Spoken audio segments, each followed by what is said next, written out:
জামাতের বক্তা উনি আবুল কালাম বাসার সামনে ওনার সাংবাদিক একটা ফোন করে বলছে, হুজুর মুফতি শহীদুল্লাহ বাহাদুর শাহ আপনার কাছে একটা আবেদন জানাইছিল, আমি হামজার বিষয় আপনি বলেছেন রাসূলের পাকে শানে বেয়াদবি করেছে, এই বিষয়ে আপনি মুনাজারা একটু আসবেন অনলাইনে। বলতেছে হাগল ছাগল হেতালে আইকুন মুনাজারা আমনে কি একটা অশালীন ভাষা। তা আমি বললাম যে কাকু আমি বলে ডক্টরের কথা নেবেন না, ডক্টরের কথা এরকম মনে কেন এত ডক্টর না না ডাক্তার গরুর ডাক্তার জ্ঞান বুঝাতে ভেতরে আসলে বাবা কিনা।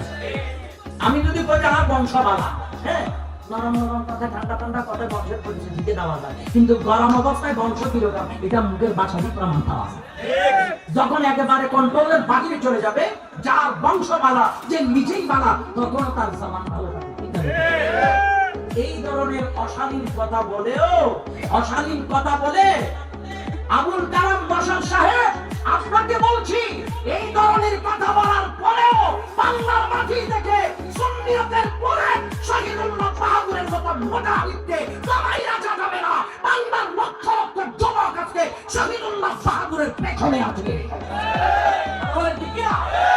আমি বলবো আপনারা এলাকায় এলাকায় তারা দাওয়াত দেন, এগুলো দাওয়াত দেওয়ার দরকার। আমি এই আমাদের সুন্নি ভাইগুলোর জবানে এদেরকে ওয়াশ করি, ঈমান আকীদার কথাগুলি তুলে ধরার জন্য শহীদুল্লাহ বাহাদুরের মতো মুজাহিদ এলাকায় এলাকায় আনেন, দাওয়াত করেন, এগুলো দরকার আছে।